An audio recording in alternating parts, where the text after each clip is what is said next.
Good morning, अस्सलाम वालेकुम। सबसे आगे मैं आपको कहेंगे खुशामदीद। मेरे साथ है मोहम्मद शुएब, मेरे साथ हैं सवीन फारूक। और प्रोग्राम का आगाज़ हम करते हैं कि आजकल एनर्जी सबकी डाउन हो जाती है। भला क्यों?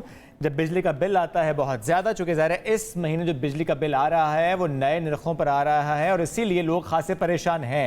और जो जाता है ग्रॉसरी करने, वो अगर ये सोच कर जाता है कि अच्छा मैं 15,000 में 12,000 में ले लूँगा, जो ज़रूरत का सामान होता है उतने में उसको सामान नहीं मिलता।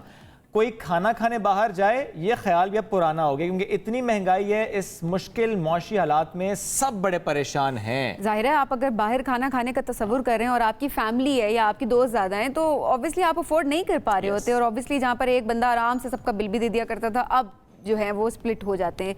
अच्छा, मुझे ये थोड़ी सी चीज़ अच्छी भी लगी, मुझे अच्छी तरह से लगी कि चले महंगाई एक जगह पे, उस पर भी हम ज़रूर बात कर रहे हैं कि कैसे हुकूमत को काम करना चाहिए, लेकिन जब तक इसके ऊपर काम होता है और हालात बेहतर होते हैं, हमें अपने ऊपर किस तरह से काम करना चाहिए, अपने एक्सपेंडिचर्स को हमें किस तरह से कम करना चाहिए। अच्छा, मुझे आपने ग्रॉसरी की बात की, ज़रा बेसिक उसकी बात करते हैं। ज़ाहिर है किचन चलाने में अगर देखा जाए तो जो खातून होती हैं घर की, वो ज़्यादा उन चीज़ों पर ज़्यादा तवज्जो दे रही होती हैं और ऑब्वियसली हस्बैंड भी साथ, मर्द भी साथ घर के इन्वॉल्व ज़रूर होते हैं, लेकिन अम्मियों का ज़्यादा होता है ना, कफ़ायतशार होती हैं और कोशिश होती है कम से कम पैसे लगे। अच्छा, मेरी अम्मी ने जो है वो एक्सपेंडिचर्स कम किए, मैं बड़ी हैरान हुई, क्योंकि पिछले महीने अगर देखा जाए तो मैंने पहले भी जिक्र किया था कि बिल अच्छा खासा उस ग्रॉसरी का बन गया एंड वी वर सरप्राइज्ड।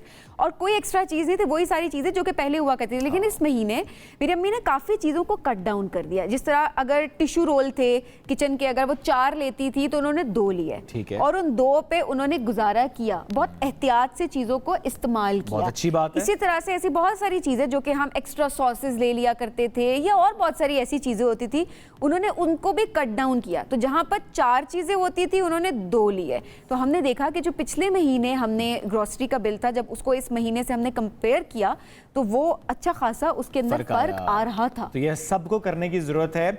खाना पकाते हुए आप जो कुकिंग ऑयल का इस्तेमाल करते हैं, कोशिश करें कि कम कुकिंग ऑयल का इस्तेमाल करें, क्योंकि अक्सर हम देखते हैं कि सालन के ऊपर वो ऑयल तैर रहा होता है जो कि एक्स्ट्रा होता है। वैसे भी हेल्थ के लिए अच्छा नहीं है और आपकी जेब पर भी वो बहुत भारी पड़ता है हर एतबार से, ज़रा ग्रॉसरी करते हुए भी और बाद में जब आपको कोई मसला होता है, कोई बीमारी आपको लाहक होती है।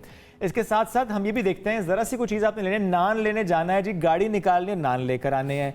एक चीज़ लेने जाना है, गाड़ी निकालनी और लेकर आना, आपने करना ये, या पैदल जाएं या आप डिसाइड कर लें जी 1 दिन 2 दिन 3 दिन, अच्छा जो चीज़ें चाहिए पहले से डिसाइड हो जाए, यार ये सब चीज़ें चाहिए, एक ही वक्त में जाएंगे और सब कुछ लेकर वापस आ जाएंगे, या ऑफिस से वापस जाते हुए आप चीज़ ले लें, स्पेशली ना जाना पड़े आपको, क्योंकि पेट्रोल भी बहुत महंगा है और वैसे ही जेब पर बहुत भारी वो हो चुका है। तो इसलिए आपको अपने जो तर्ज ज़िंदगी है उसको बदलना है। एक तो ज़रा ग्रॉसरी में बड़ी एहतियात, और दूसरा तर्ज ज़िंदगी, घर में एक्स्ट्रा बल्ब, एक्स्ट्रा पंखा वो ना चल रहा हो, एक कमरे में सारे बैठे हों तो बहुत अच्छी बात है। पीक आवर्स में आप इस्तेमाल ना करें अप्लायंसेज, स्पेशली एसी और इस्त्री, क्योंकि इस्त्री जब उस वक्त होती है ना तो उस पर आपका बिजली का जो मीटर है वो बहुत तेज़ी से चलता है। तो इसलिए आपने ये जो थोड़ी बहुत चेंजेस करने हैं ना, ये आपने भाई खुद करने हैं, तभी बिल बेहतर आएगा। मुश्किल ज़रूर है, मुश्किल नहीं, मुश्किल वक्त है। नहीं, वैसे ट्रिप अगर देखा जाए मतलब रूटीन से थोड़ा हटना, दूसरे लेकिन नामुमकिन नहीं है, नामुमकिन नहीं है, और मुश्किल भी आपको एक टाइम तक लगेगा और उसके बाद जाहिर है हम तो कौम ही ऐसी है कि हम तो यूज टू हो जाते हैं वैसे ही बड़ी चीज़ों की। महंगाई भी है, देखें महंगाई के भी यूज टू हो गए। हमारा क्या है, पेट्रोल की कीमतें बढ़ी थी, हमारे लिए एक नई चीज़ थी, लेकिन अब जिस तरह वो हमारा तर्ज ज़िंदगी बन गया है, हमारी मामूल है ज़िंदगी का। आप ये देखें ना कि हम अपने तर्ज ज़िंदगी में एक तरफ कहते हैं कि पैसे नहीं है, दूसरी तरफ जैसे कोई घर में तकरीब आती है तो फिर आप पैसे लगाते हैं, बेतहाशा लगाते हैं, चाहे बर्थडे हो या कोई और इवेंट हो, बेतहाशा पैसे लगाए जाते हैं। तो आपने अपने एक्सपेंडिचर्स खुद कंट्रोल करने हैं। ठीक है, रियासत की जिम्मेदारी है, हुकूमत की जिम्मेदारी है, इदारों की जिम्मेदारी है, प्राइस कंट्रोल कमेटीज की जिम्मेदारी है, लेकिन एट द एंड आपकी अपनी जिम्मेदारी है। जब as a head of the family आप चीज़ों को बेहतर कंट्रोल करेंगे और करवाएंगे, और आपको जब पता है कि उन्होंने कुछ नहीं करना, फिर आप नहीं करना है। और ऑनेस्टली ना उम्मीद होने की यहाँ पे बात नहीं है, लेकिन जाहिर है जो हालात हम देख रहे हैं हमारे सामने, इतने टाइम से हम भी सवाल उठा रहे होते हैं, क्योंकि हम भी आप में से ही यहाँ पर हैं, आपको रिप्रेजेंट कर रहे होते हैं। तो जाहिर है जब आवाज़ उठा रहे हैं कोई जवाब नहीं देता और सिर्फ सियासी बातें हो रही होती हैं हर जगह पर, अवामी बात कोई नहीं कर रहा होता, तो वहाँ पर तब तक आपने अपने आप को ठीक रखना है जब तक कि चीज़ें बेहतर होती हैं। और जो हम प्राइस की बात करते हैं सबीन, फल और सब्जियों की नर्ख की बात करते हैं, हम आगे चलकर आज और कल आपको बताएंगे भी इस बारे में कि अगर सस्ते बाजार आप जाएंगे तो वहाँ पर किस कीमत में आपको फल और सब्जी मिल जाती है, और इसी तरह गली मोहल्ले में आने वाली रेडी या जो आसपास दुकानें लगी होती है वहाँ पर क्या कीमत होती है। फॉर एग्जांपल, अगर सरकारी नर्ख हो के 165 रुपए किलो अंगूर मिलने हैं और आपके मोहल्ले की दुकान आपको 300 रुपए किलो अंगूर दे, तो भाई ये पैसा जा किधर रहा है? मत खरीदें, मत खरीदें, मत खरीदें। इससे उनको इनकरेजमेंट मिलती है कि उन्होंने इतना ही इसके अंदर रखने, आप थोड़ी सी, मुझे तो हम एफर्ट करना हम भूल जाते हैं। अब अच्छा आप देखें शोएब, अगर किसी भी शहर की हम बात करें तो वहाँ पर सस्ते बाजार भी लगे हुए होते हैं। इसमें कोई बुराई नहीं है कि आप उस बाजार में जाएंगे, जुम्मा बाजार भी लगता है, इतवार बाजार भी लगता है, कोई बुराई नहीं है कि आप वहाँ पर जाएंगे, आप दूसरों के लिए आसानी पैदा कर रहे हैं। तो वो जो बाकी मोहल्ले के फिर जो दुकानदार है, जब उनके पास कम लोग आना शुरू होंगे तो वो जो गवर्नमेंट ने कीमतें मुकर्रर की हुई हैं उसी के मुताबिक चीजों को बेचना शुरू कर देंगे। इसमें एक चीज और बेसिक, फॉर एग्जांपल एक सब्जी जो कि आपको सस्ते बाजार में मिल रही है, एक वही सब्जी जो आपको अपने मोहल्ले की दुकान पर मिल रही है, और एक वही सब्जी एक रेडी वाला लेकर है। थोड़ा डिफरेंस होगा, मार्जिन रख सकते हैं, अग्रीड, लेकिन इतना मार्जिन नहीं रख सकते। हाँ, 150 रुपए की चीज आप 300 रुपए में बेचें या 250 रुपए में बेचें, 20-30 रुपए का फर्क आ जाता है। वो जो अफोर्ड कर सकता है वो जरूर खरीदे, जो नहीं कर सकता जाहिर है आपका टाइम बच रहा है, आपका पेट्रोल बच रहा है, आप सस्ते बाजार नहीं जा रहे, इसलिए आप वहां से ले रहे हैं, लेकिन वो इतना मार्जिन होना चाहिए कि वो आपकी जेब पर भी भारी ना और उसको भी फायदा हो जाए। चलें जी, ये तो हमने बात कर ली कि आपने जो करना खुद करना है, क्योंकि हुकूमत निगरान हुकूमत बहरहाल कुछ नहीं करेगी, जवाबदेही नहीं होती ना। वो कहते हैं हम कुछ कर भी नहीं सकते अपेरेंटली, जो करना है वो कर रहे हैं। वैसे वो पहले भी बहुत कुछ किया है शोएब, अच्छा अभी तक कर रहे हैं, ओके, अभी तक कर रहे हैं बातें, केपी पंजाब, जी बिल्कुल, जो करना था वो नहीं कर रहे। चलिए आगे बढ़ते हैं, आगे बढ़ते हैं, आगे बढ़ते हैं। और प्रोग्राम में जरा कुछ बड़े मजे की हम स्टोरीज लेकर आए, जरा उनकी बात करते हैं। सहरा में एक बड़ा ही अनोखा काम हुआ है शोएब। सहरा में सैर के दौरान जो लोग गए थे उनके बाल अचानक से खड़े होने लगे। अच्छा ये देखें, ये वो गॉड इट्स सो स्केरी। अच्छा ये आप मतलब आप तसव्वुर करें, आप किसी सहरा पर गए सैर के लिए अपनी फैमिली के साथ, आप वहाँ पर मौजूद हैं और वहाँ पर अचानक आपके बाल ऊपर की जानिब खड़े होना शुरू हो जाते हैं, आपको कैसा लगेगा? मैं I can not even imagine that. शायद यकीन करना भी ऑब्वियसली बहुत सारे लोगों के लिए मुश्किल होगा। चीन के एक सूबे में वहाँ पर जनाब एक सहरा जो था वो वाक़ है, और वहाँ पर सयाह जब वहाँ पर गए तो उस सहरा के एक टीले पर जब वो खड़े हुए तो वहाँ पर उन्होंने देखा कि अचानक से उनके जिस्म के बाल उड़ना शुरू हो गए, एकदम ऐसे खड़े होना शुरू हो गए। वीडियो जो है वो काफ़ी ज़्यादा वायरल भी हो गई और सहरा में बादल भी छाए हुए देखे जा सकते थे उस टाइम पर, और एक आवाज भी कहता सुनाई दी थी, आवाज भी वो कहते हैं कि सुनाई दी थी। अच्छा अब साइंसदानों को जब इस वाक़े का बताया गया, क्योंकि बड़ा अनोखा वाक़या था, इससे पहले इसका कहीं जिक्र नहीं हुआ, तो उनके मुताबिक इन सयाहों के सरों के जो ऊपर बाल थे वो उन बादलों में खतरनाक किस्म के जो बरकी रूह वहां पर जो मौजूद है, कुछ केमिकल्स जो मौजूद है, वो चार्ज होते हैं ना, वो चार्ज होते हैं, जरा पे नेगेटिव पॉजिटिव चार्ज आपकी बॉडी पे डिफरेंट चार्ज है, तो वो जो बिजली पैदा हुई थी उससे उनके बाल जो हैं वो खड़े हो गए। हो सकता था। उन्होंने यही बात की कि ये बड़े खुशकिस्मत थे कि ये टाइमली वहां से नीचे उतर गए और ये इनके लिए खतरनाक साबित नहीं हुआ, अदरवाइज ये बहुत ही खतरनाक साबित हो सकता था। तो ये मतलब मुझे डर लग रहा है देखकर सिर्फ। अच्छा जो अब सयाह हैं देखें शोएब, उनको भी एहतियात जरूर करनी चाहिए। ये तो खैर पता नहीं होता किसी को, this was something very strange और इससे पहले कभी हुआ नहीं, तो जाहिर है उन लोगों को क्या पता होगा, वो तो सैर के लिए वहाँ पर। लेकिन अगर कोई ऐसी चीज़ होती है तो वहाँ से आपके जो टूर गाइड हैं या ऐसे, उनके पास भी ऐसी इन्फॉर्मेशन होनी चाहिए कि आप फ़ौरन से वहाँ से उतर भी जाएँ। और अब जाहिर है ये इन्फॉर्मेशन हम स्प्रेड करें यहाँ पर भी कि अगर आप कभी जाते हैं ऐसी किसी जगह पर और आपके साथ ऐसा वाक़या होता है तो वहाँ से फौरी तौर पर आप हट जाएं, क्योंकि वो आपके लिए खतरनाक साबित हो सकता है, आपकी जान के लिए बहुत खतरनाक हो सकता है। बढ़ते हैं आगे। एक अजीब कस्बा आपको हमने दिखाना है। एक ऐसा कस्बा है जहां पर कहा जाता है खाना आप एक मुल्क में बनाते हैं और खाते आप दूसरे मुल्क में। जी हाँ, ये देखिए बेशतर घर ऐसे हैं सवीन जो कि 2 ममालिक पे वाक़ हैं, यानी बॉर्डर पे वाक़ हैं। और इस कस्बे के रिहायशी जब भी किसी काम के लिए घर से निकलते हैं तो मुतअद्दिद बार वो एक से दूसरे मुल्क की सरहद को अबूर करते हैं। हम बात करें नीदरलैंड की सरहद में मौजूद बेल्जियम के कस्बे बार्ले हर्टोग की। यहाँ जगह जगह नीदरलैंड और बेल्जियम की सरहदी लकीरें नजर आती हैं, तो एक ही मोमेंट में आप इधर, दूसरे ही लम्हे आप उधर। अब चूंकि घरों के अंदर से भी ये लकीर गुजर रही है तो इसलिए कहा जाता है ना कि खाना एक जगह पक रहा है, खाया दूसरी जगह जा रहा है। एक घर में रहते हुए आप 2 मुल्कों में बेसिकली रह रहे होते हैं। सो आप एक मुल्क में रहे हैं, जाग आप दूसरे मुल्क में रहे हैं, यानी वहां पे आप रह रहे हैं। कुछ पॉलिसीज भी तो बनाई गई हैं इस पे। पॉलिसी बनाई गई फ्रंट डोर पॉलिसी, यानी जिस घर का फ्रंट डोर जिस तरफ खुलता है वो घर उस मुल्क में तस्वर किया जाता है। ये देखे ना, बैक डोर नहीं, फ्रंट डोर। अच्छा चूंकि जरा बिल्कुल बॉर्डर पे है ये, तो दोनों मुल्कों की ज़बानें भी वहां बोली जाती हैं, लोगों को आती हैं। तो यानी डच भी आती है और फिल्मिश भी आती है, दोनों जो लैंग्वेजेस हैं वो वहाँ पर आते हैं। कुछ रेस्टोरेंट्स भी यहाँ पर हैं सबीन, जो कि आधे उधर आधे इधर। वाह क्या बात है। वैसे वीजा लेने की जरूरत नहीं पड़ती उनको, ये तो वैसे भी ज़रा ईयू की कंट्रीज है तो यहाँ पर तो वीजा का वैसे भी इशू नहीं होता, शेंजन वीजा होता है तो आप लोग इधर से उधर वैसे भी जा सकते हैं। लेकिन वैसे फ्रीली ना, मतलब एक दिन आप ये कह सकते हैं कि एक मिनट पहले मैं एक मुल्क में था और दूसरे मिनट के बाद में दूसरे मुल्क में। अब देखें नीदरलैंड और बेल्जियम भी तो है ना। हाँ, लेकिन पाकिस्तान और इंडिया और या फॉर दैट मैटर ऐसे बहुत से ममालिक जहां पर इतना तनाव होता है आपस में। सीखना चाहिए ऐसे मुल्कों से, ऐसे खित्तों से कि जो लकीर है वो आपको डिवाइड नहीं करती और नहीं करनी चाहिए। अमन का पैगाम, इकट्ठे रहें, साथ रहें, क्या मसला है। साथ से मुराद यह है कि ठीक है लकीर बहरहाल ज़रूरी है, अपनी अपनी हदूद बहरहाल ज़रूरी है, लेकिन लड़ाई झगड़ा तनाव ये नहीं होना चाहिए। बस आप रहें अपने अपने, इंसानियत सबसे पहले होनी चाहिए और उसके बाद ये बाकी सारी चीज़ें जो कि मैटर मेरे ख्याल है कर रही होती हैं, लेकिन इंसानियत सबसे ऊपर। बिल्कुल ऐसे। बढ़ते हैं आगे, निज़ाम शम्सी की बात करते हैं। खबर हमारे पास है जो खूबसूरत एक नीला सैयारा है नेपच्यून, जिसके बारे में कहा जाता है ना कि बादल हैं उसके आसपास। ये देखिए बादल कुछ गायब होते नजर आ रहे हैं। वजह क्या है?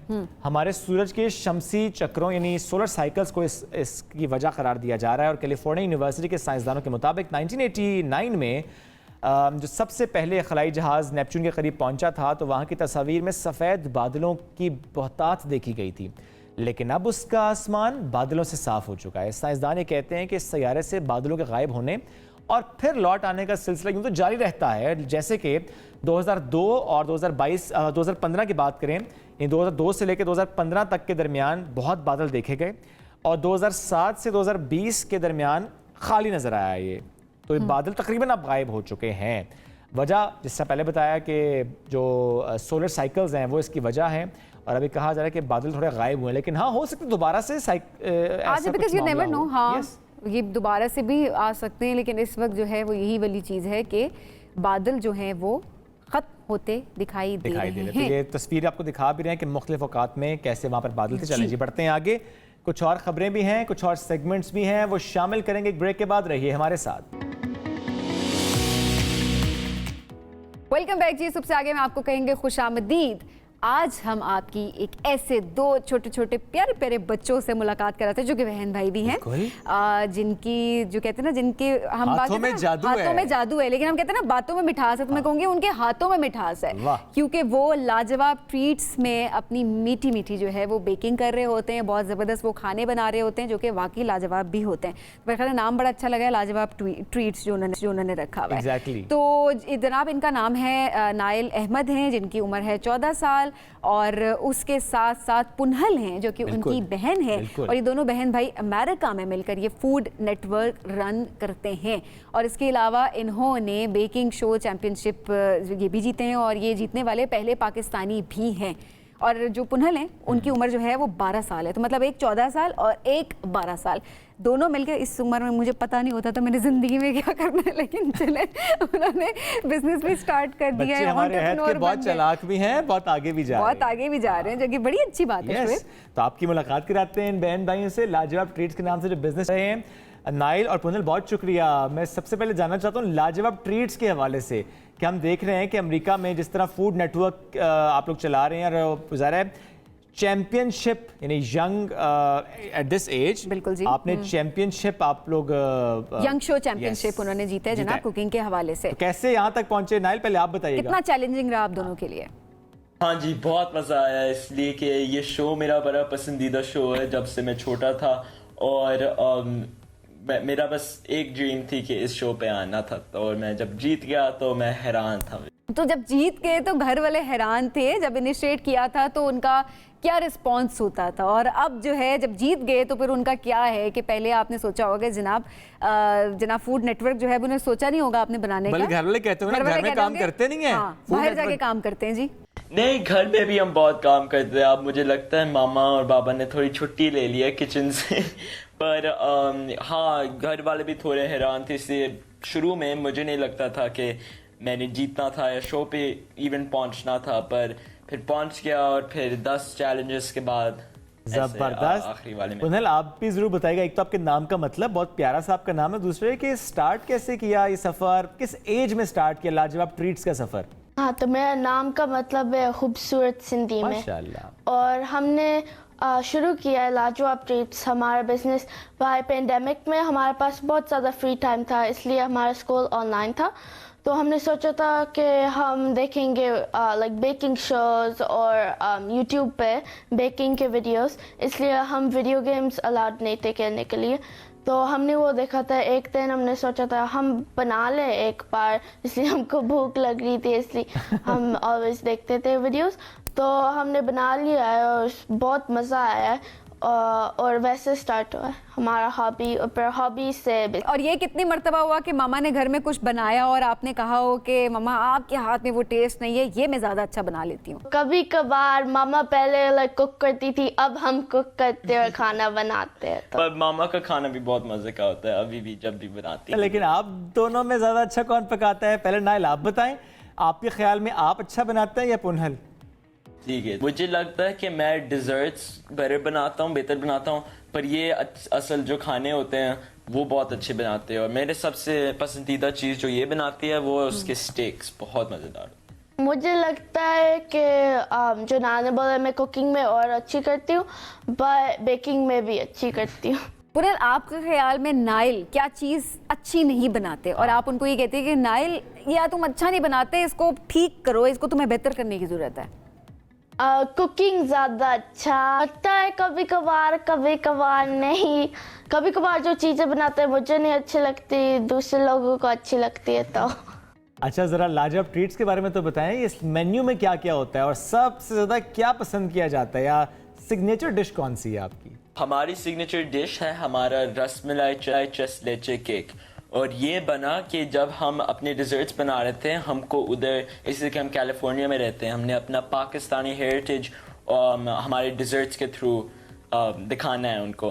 तो हमने सोचा कि एक बड़ा इंटरेस्टिंग कॉम्बिनेशन होगा रसमलाई और 3 मिल्क केक। तो हमने ट्राई किया और सबको बहुत पसंद आया, वो आज तक हमारा बेस्ट सेलर है। तो आप पाकिस्तान में भी कोई ब्रांच ओपन करने का इरादा रखते हैं कि आगे चल के पाकिस्तान में भी इस नेटवर्क को हम आप लोगों ने मिलके एक्सपैंड करना है, या बस अमेरिका में बेस्ड है वहीं तक ही बस बिजनेस ठीक है?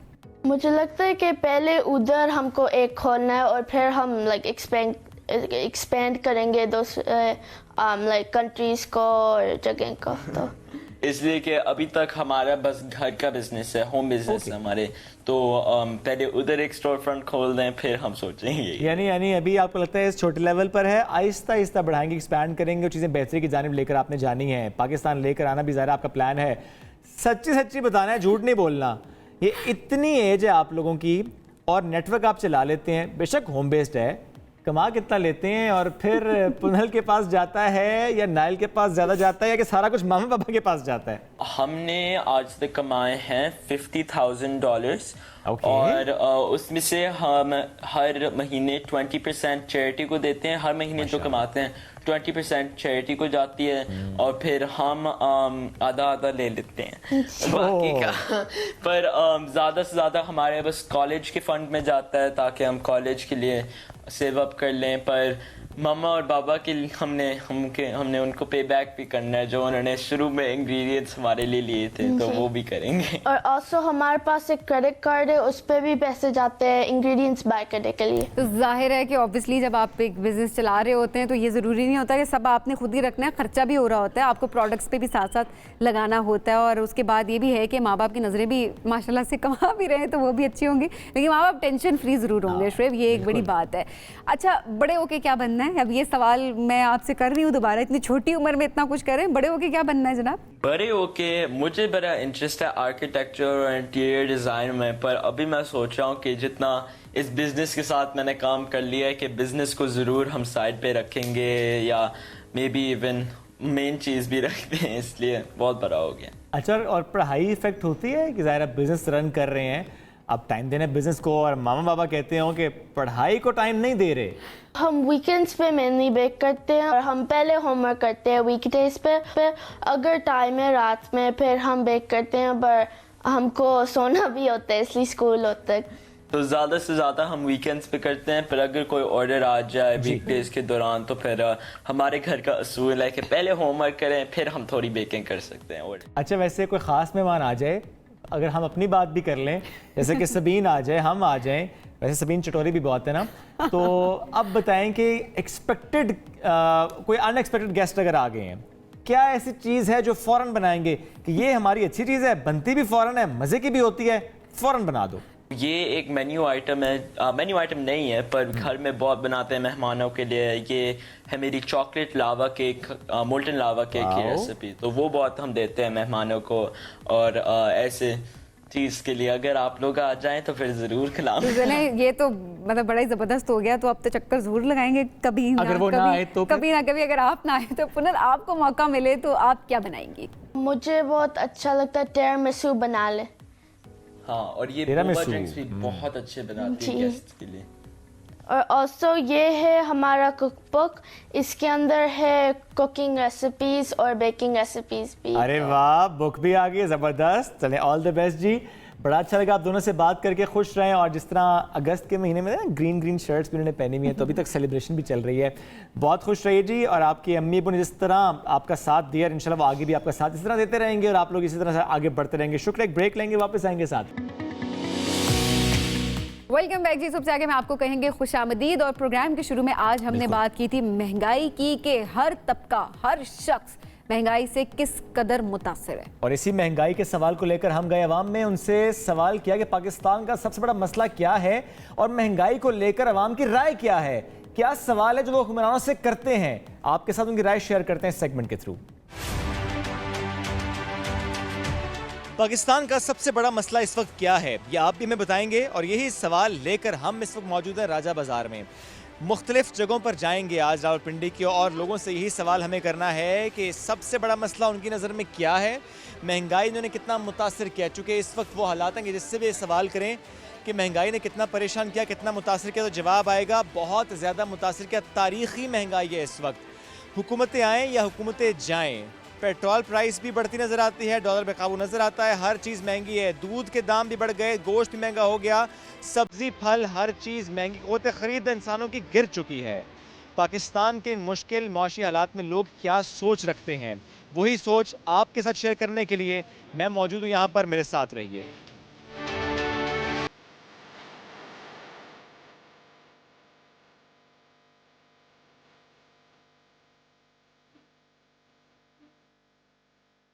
पाकिस्तान का सबसे बड़ा मसला गुर्बत है इस वक्त। गरीब लोग परेशान हैं, ताजर परेशान है, गवर्नमेंट के लोग परेशान हैं, बिजली महंगी है, गैस महंगी है, लोग पाकिस्तान छोड़ के बाहर के मुल्क जा रहे हैं इस वक्त। आपका कारोबार कैसा चल रहा है? सर बिल्कुल ज़ीरो पे जा रहे हैं कारोबार, तो लोग परेशान हैं। उस दुकान पे मौजूद हैं जो कई जनरेशन से संभाली जा रही है। तो बात करेंगे हाजी साहब से, जिनके वालिद की ये दुकान थी, अब उनके बच्चे भी यहाँ पे हमें नज़र आते हैं। हाजी साहब, कितने अरसे से आप खुद इस दुकान पे? मैं तकरीबन कोई 42 साल हो गए। 42 साल हो गए।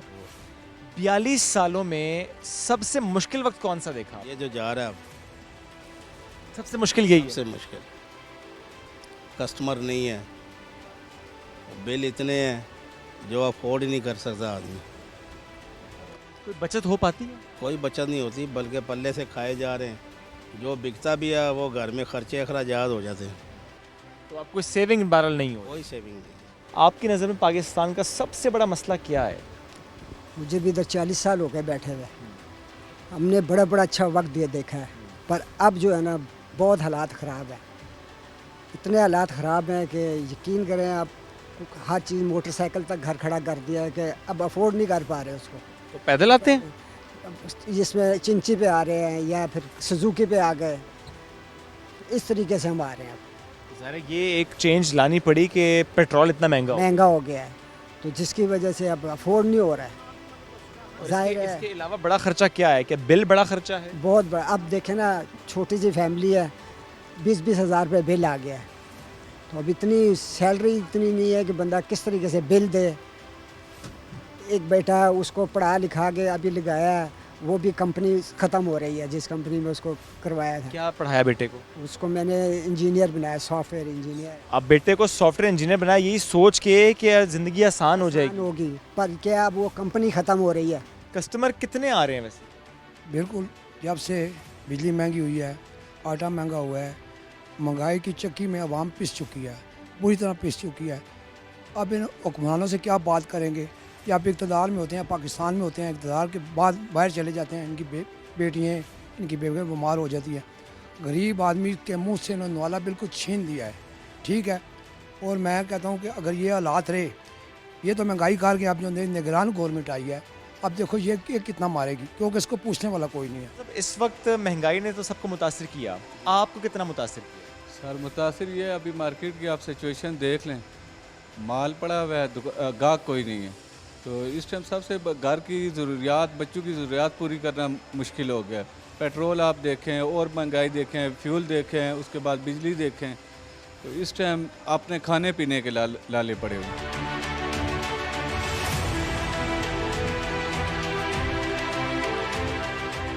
क्या सोच के दुकान पर आए थे? यार बिज़नेस करते हैं, शुरू से सारी फैमिली बिज़नेस करती है, बिज़नेस करने ही आए थे। हो गया बिजनेस? बिज़नेस आपके सामने ही है, ये वो राजा बाज़ार है जहाँ पे चलने की जगह नहीं होती थी, और अब आपके सामने है क्या हालात है। क्या सोचते हैं? कुछ भी नहीं सोचते, सारी आवाम, हमारा अपना कसूर है, अपना कसूर? अपना कसूर है, जैसी आवाम होती है वैसे हुक्मरान होते हैं। तो कोई शक नहीं। शादीशुदा हैं? जी बच्चे हैं? हाँ जी, एक बेटा माशा। एक मिनट, क्या सोचते हैं कि इस महंगाई में ख़र्चा पूरा करना तो मुश्किल हो रहा है, तो कैसे पूरा करें? वालिद साहब भी सपोर्ट कर रहे हैं? बस ऐसे ही है, शुक्र अल्लाह का, अल्लाह चला देता है, अल्लाह ने वादा किया हुआ, लेकिन ऐसे ही है बस। जो बात बेहतर करने के लिए कुछ सोचते हैं? सर हम थोड़ी बेहतर कर सकते हैं, जो आता है वो खाता है, सबका यही हाल है। महंगाई ने आपको कितना परेशान किया हुआ? महंगाई बहुत ज़्यादा है, बिजली के बिल बहुत ज़्यादा। कितना बिल आया आपको? 26,000 रुपये बिल आया है, विदाउट एसी, सिर्फ पंखे, फ्रिज और ये मोटर वगैरह पानी का बिल दिया। घर में कितने लोग हैं? फैमिली में 5 मेंबर हैं हम। और कमाने वाले कितने? 2 भाई। और आपका स्टॉल कितने अरसे से यहाँ पर है? मेरा 1 साल हो गया। और 1 साल में कितना बेहतर आपने देखा? गुज़ारा हम तो साल 1.5 साल से हालात मुश्किल ही देख रहे हैं। सर बिल्कुल ऐसी है कि तकरीबन सीज़न होता है, इस बार छोटी ईद का सीज़न होता है, लेकिन वो भी कारोबार के हालात बिल्कुल भी नहीं है। छोटी ईद पे भी ऐसी जब मार्केट की जैसे रूटीन है। जितने मुश्किल हालात अब देखें, ऐसे किसी और वक्त में भी देखें कि महंगाई इतनी बढ़ जाए कि कोई ख़रीदारी ना आए? नहीं सर, इतने हालात तो बुरे नहीं देखे, पहले तो फिर भी निज़ाम ये कि हल्का फुल्का चल रहा था, लेकिन इस दफ़ा तो बहुत ज़्यादा महंगाई हो गई है कि बिल्कुल इतने हालात बुरे हो गए हैं कि काम है ही नहीं किसी तरफ भी। कभी कोई घर में या दोस्त यार को कहता है कि छोड़ो मुल्क से बाहर चलते हैं, क्या करोगे यहाँ पे? हाँ, ऐसे तो बहुत दोस्त यार कहते हैं, कुछ दोस्त ऐसे भी हैं जो चले गए ऐसी महंगाई की वजह से, क्योंकि निज़ाम नहीं चल रहा घरों का। अब एक लड़के हैं, 2 लड़के हैं, नहीं निज़ाम नहीं चल रहा, तो वो लोग निकल रहे हैं बाहर कंट्रीज़ में। कुछ लोगों ने अप्लाई कर दिए, कुछ अप्लाई कर रहे हैं। हालात इतने टफ़ हो चुके हैं सब के लिए, पूरी कौम के लिए मैं कहूँगा कि हालात बहुत टफ़ हो चुके हैं। कभी किसी ने कहा आपको मुश्किल हालात हैं, यहाँ गुजारा बड़ा मुश्किल है, कुछ अच्छा होता नज़र नहीं आ रहा, मुल्क छोड़ के चले जाओ बाहर, ऐसा कहता है कोई आपको? से तो बहुत लोग कहते हैं, लेकिन मैं कहता हूँ कि जिन लोगों से हमने आज़ादी ली थी, अब उन्हीं को 50-50, 60-60 लाख रुपया दे के दोबारा उनके गुलाम बन जाए हम। बहुत से लोग ये भी तो कहते हैं कि इस मुश्किल दौर में बहुत से नौजवान मुल्क छोड़ के जाने की बातें करते हैं, और इसीलिए अगर पासपोर्ट ऑफिस जाएं तो वहाँ पे रश लगा हुआ है। बाहर जाने की जब बात आई तो हमने सोचा कि किसी ऐसी शॉप पर जाते हैं जहाँ पर लगेज बैग्स होते हैं, क्या वाकई वहाँ पर भी ख़रीदारी हो रही है? अगर बाहर जाने का किसी का प्लान है, ज़ाहिर है वो सामान तो लेकर जाएगा, लगेज लेकर जाता है। तो इसी तरह से बात करने के लिए शॉप पे आ चुके हैं। अस्सलाम वालेकुम जी, कैसे हैं? जी वालेकुम सलाम जी। बैग्स बिक रहे हैं? जी बैग धड़ाधड़ बिक रहे हैं। वाकई इसलिए कि बैगों को की ज़रूरत ही नहीं है किसी को। जब किसी के पास माल ही ना हो, पैसे ही ना हो, तो बैग का क्या करना है? आप ये देखें कि सार्कास्टिकली उन्होंने ज़रा कहा कि धड़ाधड़ बिक रहे हैं, लेकिन वो कहते हैं जी लोग तो बाहर जा रहे हैं, तो अगर बाहर जा रहे हैं तो बैग ख़रीदने भी तो आते होंगे। नहीं नहीं नहीं, बैग ख़रीदने के होने की ज़रूरत नहीं। यहाँ पे बैगों के ऊपर उनका पैसे लगाने का मकसद ही नहीं। वो कहेंगे ये भी पैसे जो हैं हम बाहर ही ले जाएंगे, जो कुछ भी है यहाँ बेच के बाहर ले जाएं, बाहर जाके सेट होंगे। यहाँ पे कुछ भी नहीं है। महंगाई से कितने मुतासिर हुए आप और आपका कारोबार? महंगाई तो ना पूछें आप कि कितने मुतासर हुए हैं। दुकानदार क्या कि गरीब जो सा जिसकी रोज़ का चूल्हा जलता है वो नहीं जल रहा, तो रह क्या गया है? मज़दूर की मज़दूरी नहीं मिलती उसे, तो कुछ भी नहीं है। फिर इस मुल्क में तो कौन रहेगा?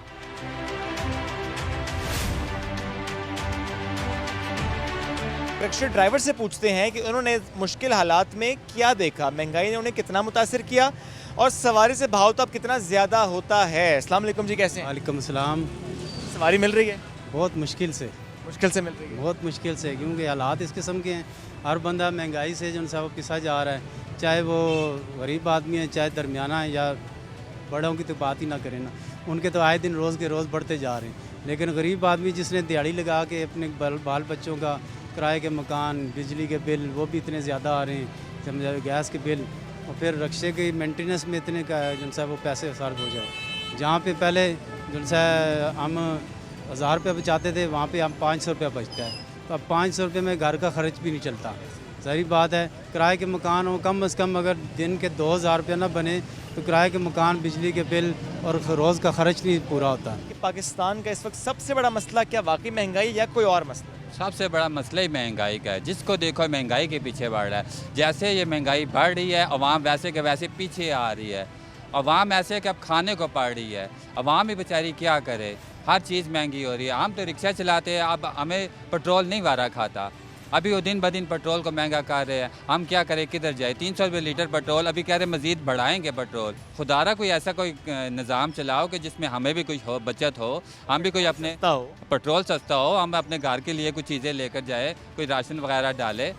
क्या करेंगे यार? अभी सुबह से हम इधर खड़े हैं तो बामुश्किल हमने 250 रुपये की मजदूरी की हुई है।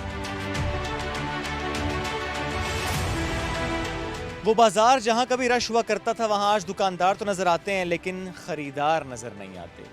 बात जिससे भी हो, सवाल जिससे भी करें, जवाब सिर्फ एक है कि इस वक्त पाकिस्तान का सबसे बड़ा मसला महंगाई है। महंगाई से सताए पाकिस्तान के अवाम देखें तो देखें किसकी तरफ। निगरां हुकूमत से मुताल्लिक़ तो वो राय रखते हैं कि निगरां हुकूमत से रिलीफ की तवक्को कैसी, कि वो तो किसी को जवाब दे ही नहीं। इंतखाबात हो भी जाएंगे, कोई आ भी जाएगा तो क्या ये बात करेगा कि माजी की हुकूमतों ने जो किया उसको छोड़ो, आगे बढ़ने की बात करते हैं। अवाम को रिलीफ देने की बात कोई करता नहीं है, तो अवाम है परेशान। यही सवाल लेकर आज हम आए थे अवाम में, ताकि हुक्मरानों को बता सकें, दिखा सकें कि इस वक्त पाकिस्तान के कारोबारी हालात कैसे हैं, कारोबार से जुड़े अफराद क्या राय रखते हैं। ख़रीदार तो ना होने के बराबर हैं। वापस चलते हैं स्टूडियो से।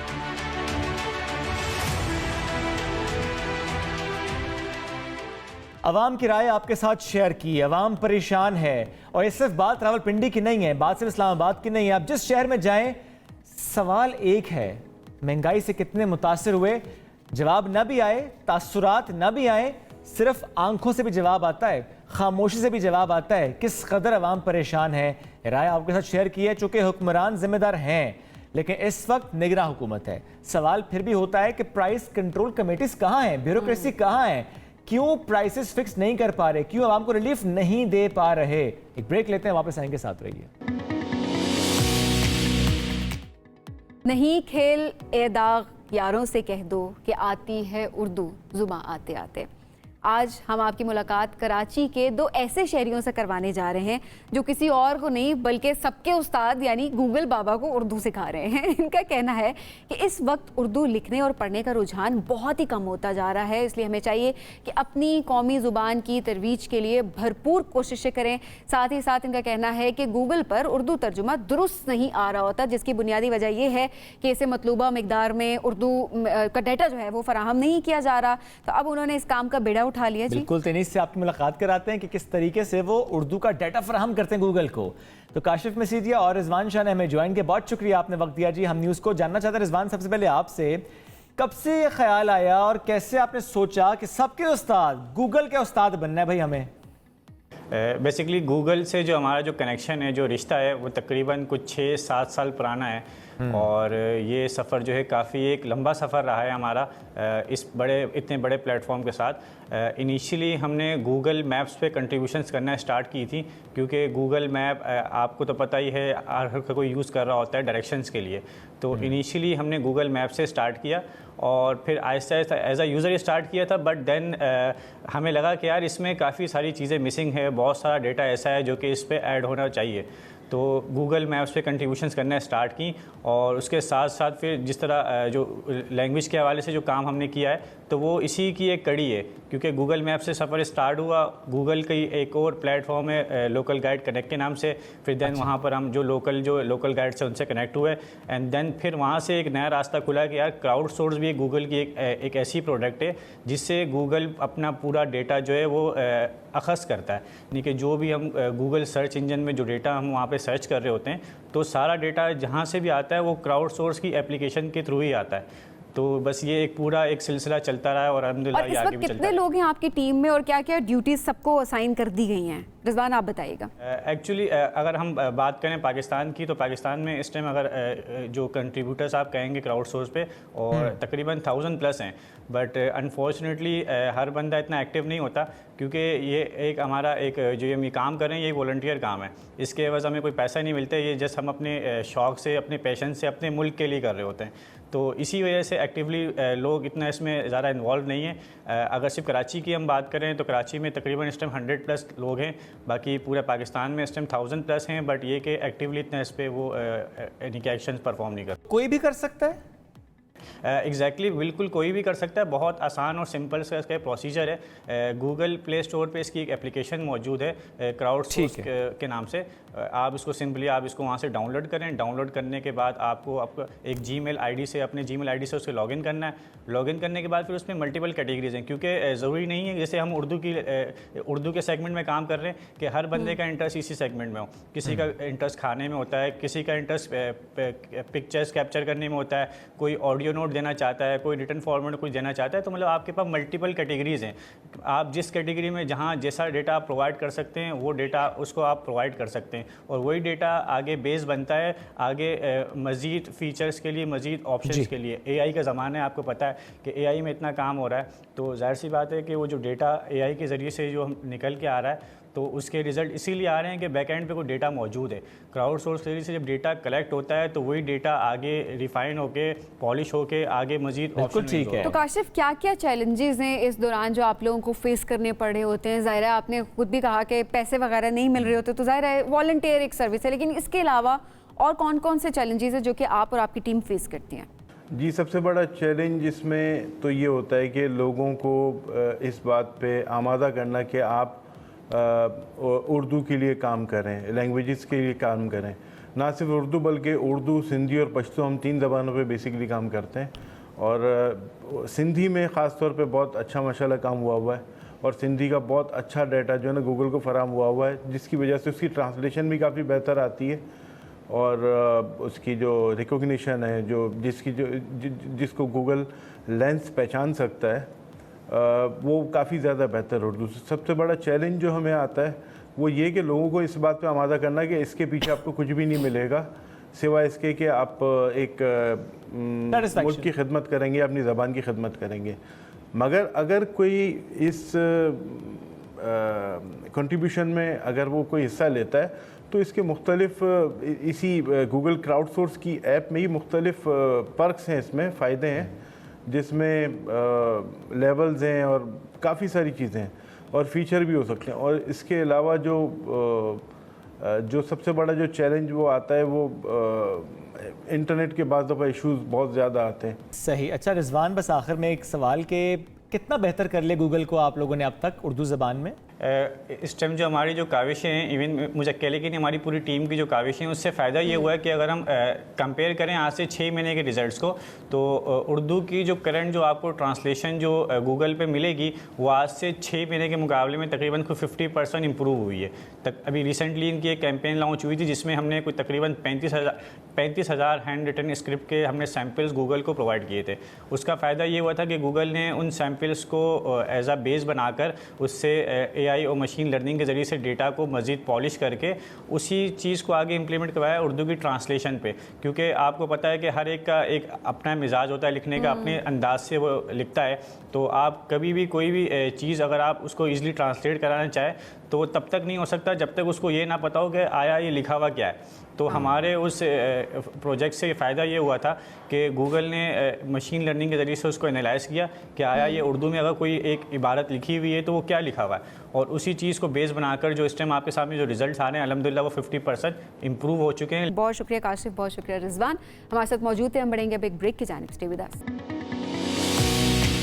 वेलकम बैक जी। सबसे आगे मैं आपको कहेंगे खुशामदीद। अच्छा जनाब शोएब, अक्सर ऐसा होता है ना, कुछ लोगों को हम स्टूडियो में बुला लेते हैं, कुछ सेलिब्रिटीज़ को हम स्टूडियो में बुला लेते हैं जिनको हम सब बहुत पसंद कर रहे होते हैं और उनसे मुलाकात कराते हैं सबकी। और कुछ ऐसे सेलिब्रिटीज़ होते हैं जिनका हमें पता होता है कि वो इस वक्त मौजूद हैं हमारे शहर में और हम उनके पास चले जाते हैं ताकि आपसे उनकी मुलाकात करवा सकें। तो ऐसे ही एक सेलिब्रिटी जब आए इस्लामाबाद, हमने मारा छापा सेट पर, लेकर चलते हैं आपको वहीं पर। हम आए हैं वहाँ जहाँ हो रहा है जुल्म। अब ये सोच के कि जुल्म की जगह पर भला हम क्यों आ गए? कौन जुल्म कर रहा है, किसके ऊपर जुल्म कर रहा है? अरे ड्रामा आ रहा है जुल्म, उसके सेट पर आ चुके हैं हम, और जुल्म कौन कर रहा है? वो शख्स जुल्म कर रहे हैं। Acting, direction, production, morning shows, films, क्या है जो नहीं किया? अल्हम्दुलिल्लाह माशाल्लाह सब कुछ किया, बहुत कमाल किया, बहुत नाम कमाया, अल्लाह ने बहुत इज्जत दी। किसकी बात कर रहे हैं? फैसल कुरैशी, अस्सलाम वालेकुम अस्सलाम। कैसे आप? बिल्कुल ठीक ठाक। आप लोगों के साथ वक्त दिया, बहुत शुक्रिया। नहीं, आप लोग यहाँ तक आ गए, बड़ी बात है। हम काफी दूर हैं इस्लामाबाद से। कैसा लग रहा है आपको पाकिस्तान के सबसे पॉपुलर मॉर्निंग शो पे आके? अरे बहुत अच्छा। मैं कहता हूँ मैंने सारी जिंदगी ख्वाब देखे थे इसके। इनकी ख्वाहिश थी कि हमारे शो में। हाँ, मैं मैसेज करता रहा हूँ इसको। हाँ चलो सब कुछ नहीं बताते यार। अच्छा चले। जुल्म किस पे कर रहे हैं फैसल भाई? यार इसका कुछ नहीं बताऊंगा अभी कुछ नहीं बताऊंगा। 8 साल, हाँ 8 साल बाद हम टीवी के साथ फैसल भाई आप बिल्कुल, एक बहुत लंबा गैप है, काफी लंबा। कैसा फील हो रहा है? 8 साल पहले भी मैंने लिहाज करी एक सीरियल किया था मोल, और उसके बाद फिर कुछ रवाबत या चीज़ें ऐसी हो गई कि थोड़ा सा गैप आ गया, और फिर उसके बाद दोबारा से बैठे और बातचीत हुई, तो फिर मैंने कहा ठीक है। फासले सिमट गए? फासले सिमट गए। Why this project? मेरे बहुत सारे कैरेक्टर्स हैं जो ग्रे हैं, नेगेटिव होता है, पॉजिटिव होता है, पॉजिटिव होता है, नेगेटिव हो जाता है। सो ये एक ही तरह का आदमी है, इसका कोई ग्रे एरिया नहीं है। Negative negative negative character. Yes. Breaking news है सबके लिए। Faisal morning show, film, drama और मतलब कुछ छोड़ा नहीं आपने? अल्लाह का शुक्र है। हाँ, मैंने कहा कोई खाना रह ना जाए, कोई खाना रह ना जाए, और सारे खाने ऐसे जो खराब नहीं किए, ठीक ही किए। ये आप कहेंगे, मैं तो नहीं कह सकता। ये ऑडियंस भी ये कहती है। एंजॉय सबसे ज़्यादा क्या किया? यार थॉरली अगर मैं बात करूं तो एक्टिंग ऑब्वियसली, क्योंकि फर्स्ट प्रायोरिटी एक्टिंग है। एक्टिंग की वजह से ही सारा कुछ है, चाहे वो मैं ड्रामे पे करूं, स्टेज पे करूं या फिल्म में करूं। Acting is the main focus. बाकी होस्टिंग को मैंने बहुत इन्जॉय किया when I used to do a morning show, because वो हाँ, वो एक एक्टर का मसला ये होता है, बिकॉज मैं तो शुरू से बचपने से ही एक्टिंग कर रहा था, तो मेरा बहुत बड़ा मसला ये था कि वो हम ना बड़े सुपरफिशियल किस्म के लोग होते हैं। एक अपनी दुनिया में किताबें पढ़ लीं, फिल्म्स देख लीं, अपने ही लोगों से मिल के कैरेक्टर के लिए जो है वो रिसर्च कर ली, तो हम बड़े एक उस पे रहते हैं, एक अलग चीज़ों पे। तो बहुत सारी ग्राउंड रियलिटीज़ होती हैं जिनका हमें नहीं पता होता था। अच्छा, अब चूँकि सोशल मीडिया आ गया तो there are lot of things जो कि पॉपअप कर जाती हैं आपके सामने कि अच्छा ये भी हो रहा है, ये भी हो रहा है। तो इस वक्त एक्टर जो है वो एक सोशल वर्कर भी है, जो भी एक्टर है, क्योंकि वो बड़े मैगज़ीन में छपना होता है। तो मैं जब मॉर्निंग शो कर रहा था तब मुझे पता चला कि यार क्या कुछ चल रहा है, कि मतलब ज़िंदगी में लोग किन किन चीज़ों से गुज़र रहे हैं।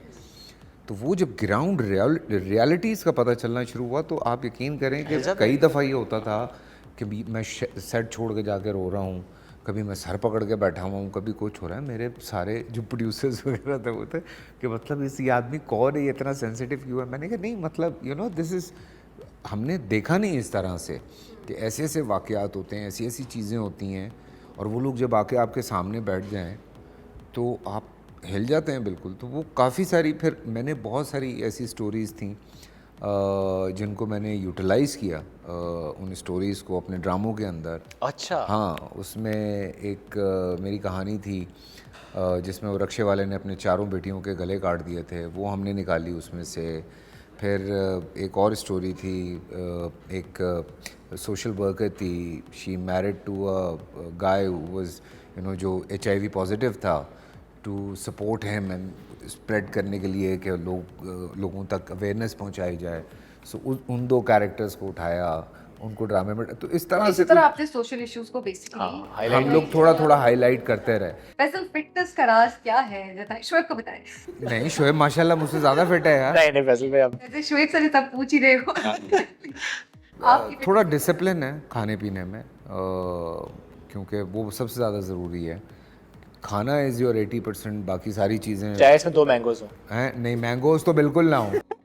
मैंगोज तो नहीं है भाई, मैंगोज तो सिर्फ चीट डे वाले दिन है। क्या क्या है जो अपनी डाइट से निकाले सिर्फ इस चक्कर में कि फिट रहना है? एक तो आम निकाले। एक आम निकाले। कार्ब्स ऑब्वियसली सबसे ज़्यादा, कार्ब्स आपको बहुत तंग करते हैं। हालांकि मेरे बहुत सारे ट्रेनर्स हैं, वो कहते हैं कि आप कार्ब्स ले लिया करें, तो मैं कहता हूँ कि यार मेरा मसला ये है कि वो ढोल जो है ना बाहर आ जाता है, फिर वो बहुत बड़ा इशू हो जाता है। जल्दी लगता है आपको भी? कुछ लोग कहते हैं ना वो पानी भी पीते हैं कि उनको लगना शुरू हो जाता है, उनका वेट गेन होना शुरू हो जाता है। मेरा बहुत जल्दी गेन होता है वेट, ये सबसे बड़ा। अच्छा, लेकिन जिनको जितना जल्दी गेन होता है उनका उतना जल्दी लूज अब नहीं लूज होता उतना जल्दी, क्योंकि जब से 45 क्रॉस किया तो अब ज़रा आराम से लूज होता है। कौन सा ऐसा एक्टर है जिसे सबसे ज़्यादा टफ टाइम दिया है, एक्टर या डायरेक्टर? जिसने ज़्यादा टफ टाइम दिया, लेकिन हाँ उससे आपने सीखा भी आगे। टफ टाइम, अच्छा इत्तेफाक है जिनके बारे में लोग कहते हैं कि वो थोड़ा टफ टाइम देते हैं, लेकिन मेरे लिए वो उतने ही स्वीट थे। नुमान इजाज साहब, मैंने नूमी भाई के साथ बहुत काम किया है। नूमी भाई के सामने खड़ा होना मेरे लिए वो होता था कि यू वोंट बिलीव कि मेरी जान निकली होती थी, और नूमी भाई समझ गए थे कि इसका प्रॉब्लम क्या है। मैं डायलॉग्स नहीं भूलता, मैं चीज़ें नहीं भूलता, मैं कभी बहुत ही ज़्यादा एक्टिंग कर रहा हूँ नूमी भाई के सामने, कभी मुझसे हो ही कुछ नहीं रहा है, तो नूमी भाई फिर खड़े रहते थे, तू कर जिन्ना तू करना है, मैं खलोता हूँ। यू नो ही ऐसे लेके चले हैं वो मुझे।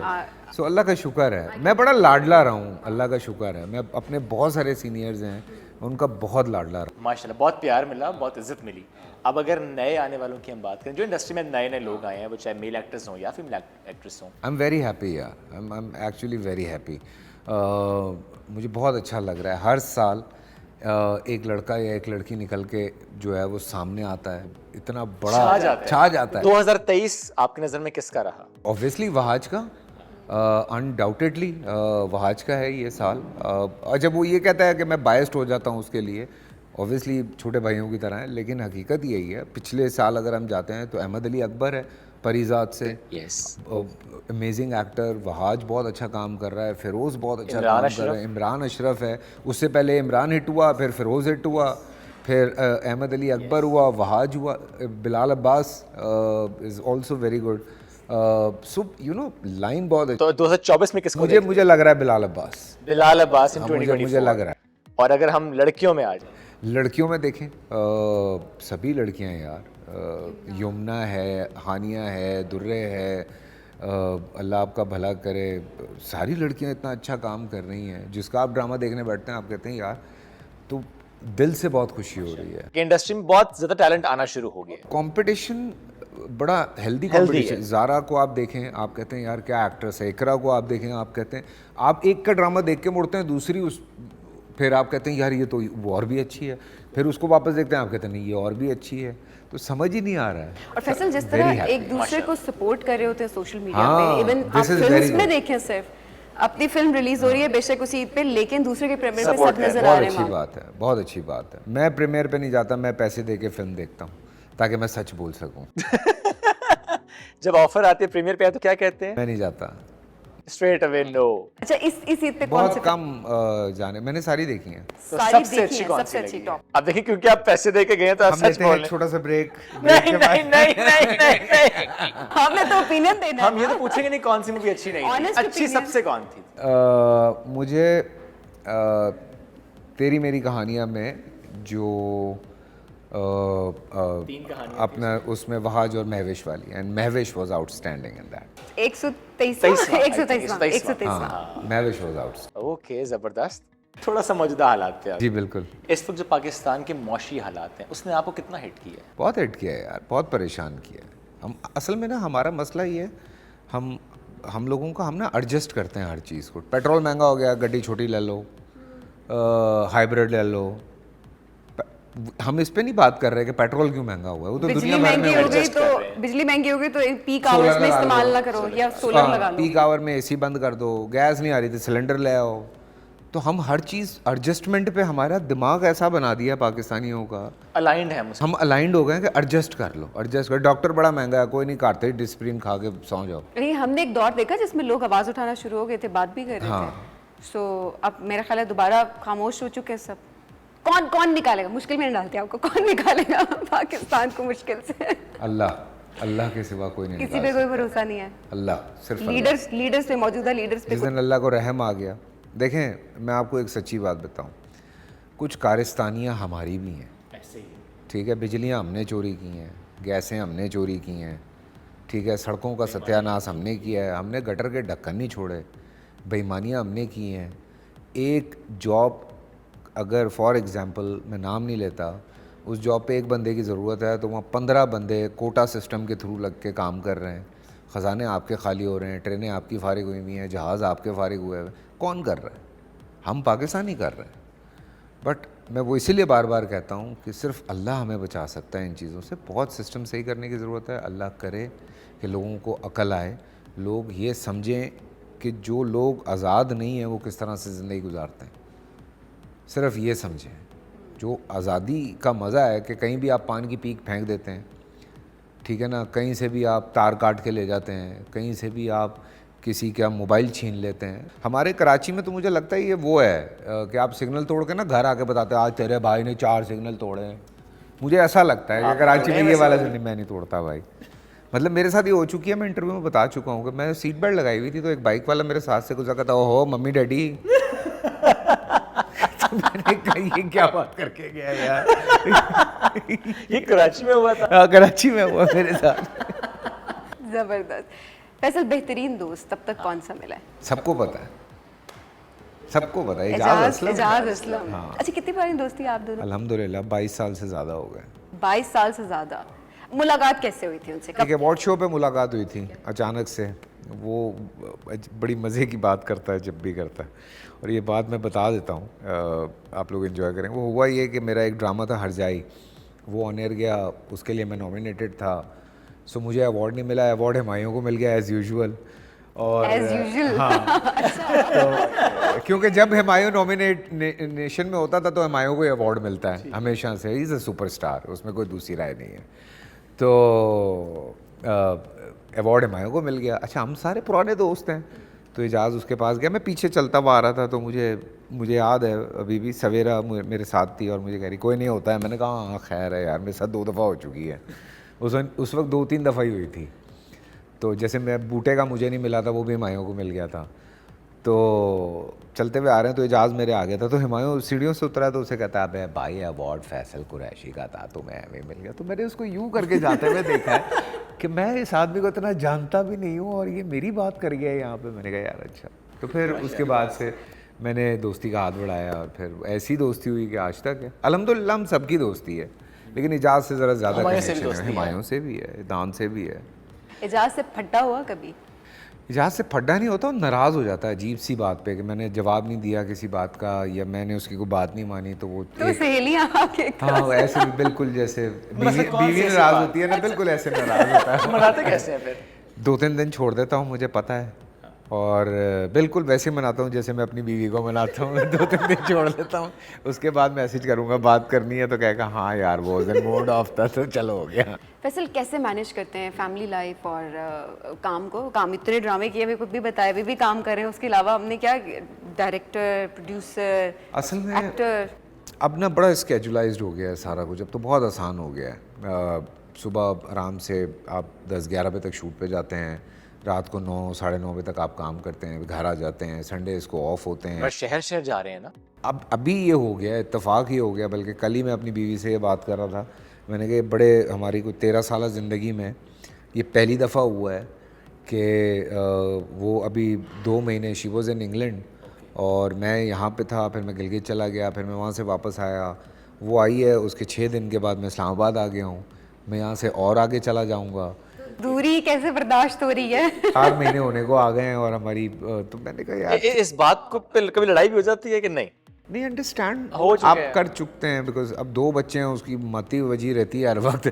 छोटे वाले ने तो उसको उड़ा के अच्छा, रखा बेटा हुआ आपसे होता बड़ा है। अटैच है, आपकी वीडियोस पिक्चर्स, और अक्सर हमने देखा कि आप तो अपने गेम शोज पे भी बच्चे को हाँ। लेके आए हुए होते हैं, वो कैसे दोनों रह रहे हैं अटैच अभी? हैं, बहुत ज़्यादा अटैच हैं, लेकिन छोटा हाइपर बहुत है।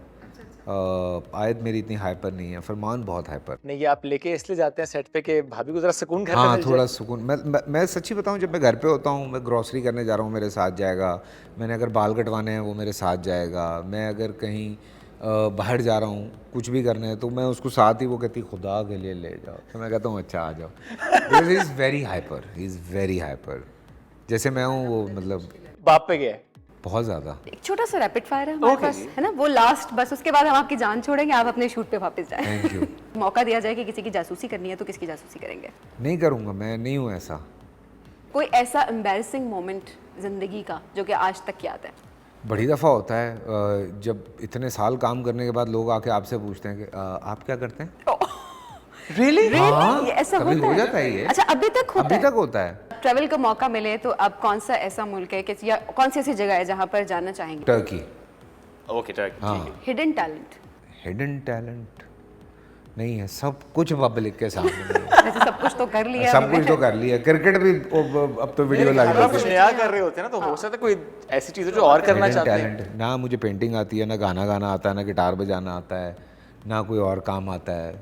हिडन टैलेंट और कोई नहीं है। कोई एक ऐसा गाना जो कि आपकी पूरी जिंदगी को डिस्क्राइब कर दे? नहीं, ऐसा कोई गाना नहीं है। गाने बहुत पसंद हैं, लेकिन ऐसा सबसे ऐसी पसंदीदा ऐसी गाना कोई कौन सा? शायरी या ऐसा कोई गाना बड़ा मुश्किल है। फेवरेट? फेवरेट तो बहुत सारे हैं, बहुत लंबी लिस्ट अगला है सवाल मेरी। तो आप समझ गए होंगे। नहीं। एक मॉडलिंग में और एक सिंगिंग में मैं बड़ा कंफ्यूज होता हूँ, मतलब ऐसा लगता है मैं रैंप वॉक नहीं यार, बड़ी जान जाती है मेरी। ओके। हाँ, सीरियसली। कभी मुश्किल में पड़ जाते हैं, कभी सबसे पहली हेल्प किससे लेते हैं? एजाज? कभी एजाज से, कभी सना से, अपनी बीवी से। 5 वर्ड्स जिसमें आप अपने आप को डिस्क्राइब कर सकें। 5 तो कम है मेरे लिए यार।